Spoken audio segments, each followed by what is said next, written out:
శ్రీ మహాగణాధిపతయే నమః, శ్రీమాత్రే నమః. మాచిరాజ్ భక్తి ప్రేక్షకులందరికీ నమస్కారం. మార్చి 3వ తేదీ ఖగోళంలో కేతుగ్రస్త చంద్రగ్రహణం ఏర్పడుతోంది. ఈ కేతుగ్రస్త చంద్రగ్రహణము 12 రాశులలో 4 రాశుల వాళ్ళకి మధ్యమ ఫలితాలను కలిగింపజేస్తుంది. అంటే కొంత అనుకూల ఫలితాలను ఇస్తుంది, కొంత ప్రతికూల ఫలితాలను ఇస్తుంది. ఏ ఏ రాశుల వారికి ఈ మధ్యమ ఫలితాలు వస్తాయో ఆ రాశుల వాళ్ళు మధ్యమ ఫలితాల నుంచి అనుకూల ఫలితాలు పొందటానికి, వ్యతిరేక ఫలితాలు తొలగింపజేసుకోవటానికి ఎలాంటి పరిహారాలు చేసుకోవాలో, ఎలాంటి దానాలు ఇచ్చుకోవాలో, ఆ 4 రాశుల వాళ్ళు తీసుకోవాల్సిన జాగ్రత్తలు ఏంటో ఈ వీడియోలో మనం తెలుసుకుందాం.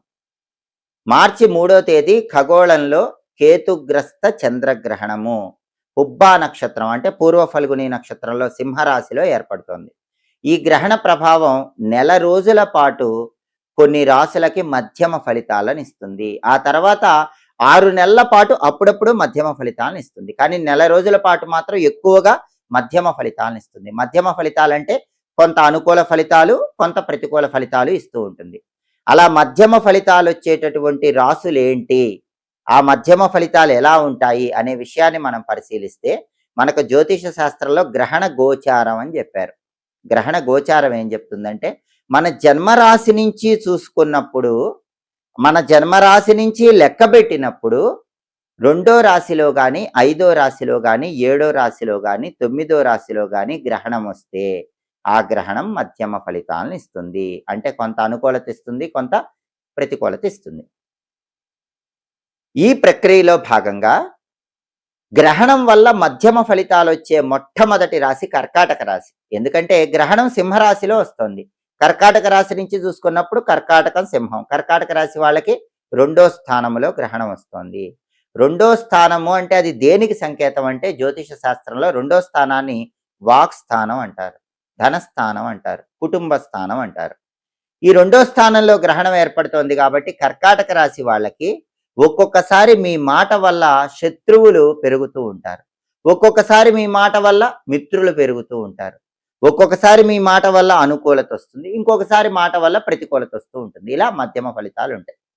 అది ధనస్థానం కాబట్టి కర్కాటక రాశి వాళ్ళకి నెల రోజుల్లో ఒక్కొక్కసారి ధనపరంగా బాగా కలిసి వస్తుంది, ఒక్కొక్కసారి ధనపరంగా నష్టం వస్తూ ఉంటుంది. అది కుటుంబ స్థానం కూడా కాబట్టి ఒక్కొక్కసారి మాట వల్ల కుటుంబంలో చికాకులు విపరీతంగా పెరిగి గొడవలు అవుతూ ఉంటాయి, ఒక్కొక్కసారి మాట వల్ల అన్యోన్యత పెరుగుతుంది, ఉన్న గొడవలు తగ్గిపోతూ ఉంటాయి. వాక్స్థానం, ధనస్థానం, కుటుంబ స్థానం కాబట్టి కర్కాటక రాశి వాళ్ళకి ఈ రకంగా ఒక్కొక్కసారి అనుకూలత ఉంటుంది, ఒక్కొక్కసారి వ్యతిరేకత ఉంటుంది. కాబట్టి జాగ్రత్త ఏం తీసుకోవాలి, మాట అదుపులో ఉంచుకొని మాట్లాడుతూ ఉండాలి.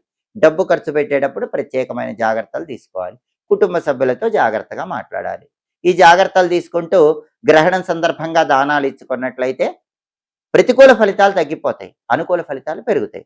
మధ్యమ ఫలితాలు కాస్త అనుకూల ఫలితాలుగా మారిపోతాయి.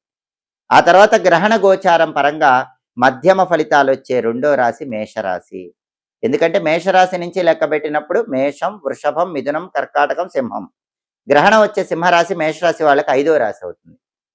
జన్మరాశి నుంచి 5వ స్థానంలో గ్రహణం ఉన్నప్పుడు మధ్యమ ఫలితాలు వస్తాయి.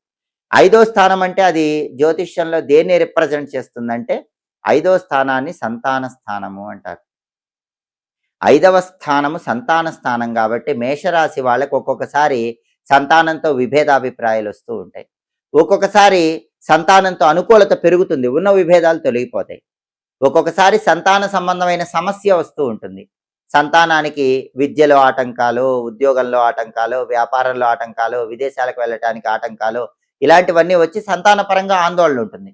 ఇంకొకసారి మేషరాశి వాళ్ళ సంతానం బ్రహ్మాండమైన ర్యాంకులు తెచ్చుకోవటం, మంచి జాబ్ కొట్టడం, వ్యాపారంలో లాభాలు రావటం, సడన్గా అబ్రాడ్ వెళ్ళిపోవటం, ఇలాంటి అనుకూల ఫలితాలు కూడా వస్తూ ఉంటాయి. అంటే మధ్యమ ఫలితాలు కాబట్టి సంతాన పరంగా అనుకూలత, ప్రతికూలత 2 ఉంటాయి. అనుకూల ఫలితాలు పెరగాలంటే, ప్రతికూల ఫలితాలు తగ్గిపోవాలంటే, మధ్యమ ఫలితాలు పూర్తిగా అనుకూల ఫలితాలుగా మారాలంటే మేషరాశి వాళ్ళు గ్రహణం సందర్భంగా ప్రత్యేకమైన దానాలు ఇచ్చుకోండి.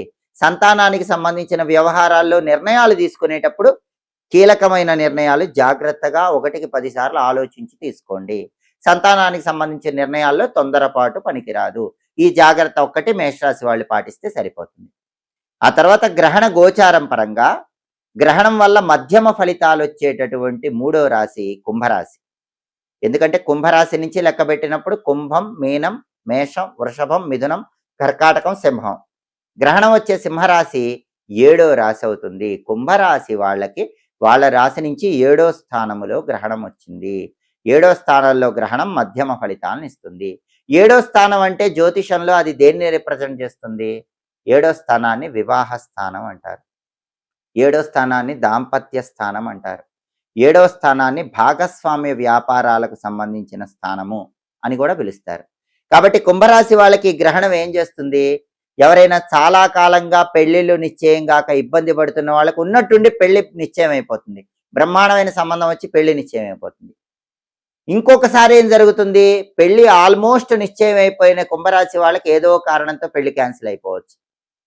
అలాగే భార్యాభర్తల మధ్య ఒక్కొక్కసారి చిన్న విషయాలకే తగాదా పెరిగిపోవటానికి అవకాశం ఉంటుంది. ఇంకొకసారి ఉన్న తగాదాలన్నీ కూడా చిన్న మాట వల్ల తొలగిపోయి భార్యాభర్తలు కలిసిపోవటానికి అవకాశం ఉంటుంది. భాగస్వామ్య వ్యాపారాలు, పార్ట్నర్షిప్లో ఇన్వెస్ట్మెంట్లు పెడితే కుంభరాశి వాళ్ళకి ఒక్కొక్కసారేమో ఆ ఇన్వెస్ట్మెంట్ల వల్ల విపరీతమైన లాభాలు వస్తాయి.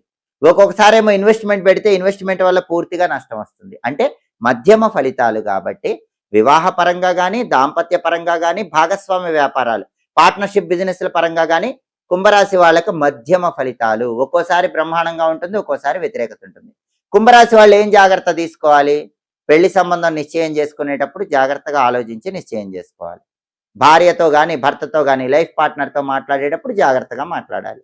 పార్ట్నర్షిప్ బిజినెస్లో ఇన్వెస్ట్మెంట్ పెట్టేటప్పుడు జాగ్రత్తగా ఆలోచించి ఇన్వెస్ట్మెంట్ చేయాలి. ఈ జాగ్రత్తలు తీసుకుంటే గ్రహణం ఇచ్చే మధ్యమ ఫలితాల్లో వ్యతిరేక ఫలితాలు లేకుండా పూర్తిగా అనుకూల ఫలితాలు కుంభరాశి వాళ్ళు పొందవచ్చు. ఆ తర్వాత గ్రహణ గోచారం పరంగా జన్మరాశి నుంచి లెక్క పెట్టినప్పుడు 9వ రాశిలో గ్రహణం వస్తే మధ్యమ ఫలితాలు ఇస్తుంది. ధనుస్సు రాశి నుంచి చూసుకున్నప్పుడు ధనుస్సు, మకరం, కుంభం, మీనం, మేషం, వృషభం, మిథునం, కర్కాటకం, సింహం. ధనుస్సు రాశి వాళ్ళకి గ్రహణము 9వ స్థానంలో వచ్చింది. అంటే ధనుస్సు రాశి వాళ్ళకు కూడా మధ్యమ ఫలితాలు వస్తాయి. ధనుస్సు రాశి వాళ్ళకి ఎలాంటి మధ్యమ ఫలితాలు వస్తాయి? జ్యోతిష శాస్త్రంలో 9వ స్థానం దేన్ని రిప్రజెంట్ చేస్తుంది?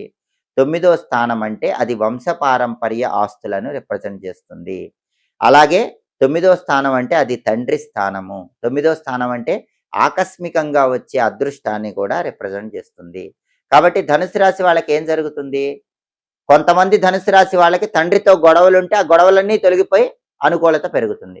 ఇంకొంతమంది ధనుసు రాశి వాళ్ళకి తండ్రితో ఉన్న అనుకూలత తగ్గిపోతుంది. చిన్న మాటకే తండ్రితో గొడవ అయ్యే అవకాశం ఉంటుంది.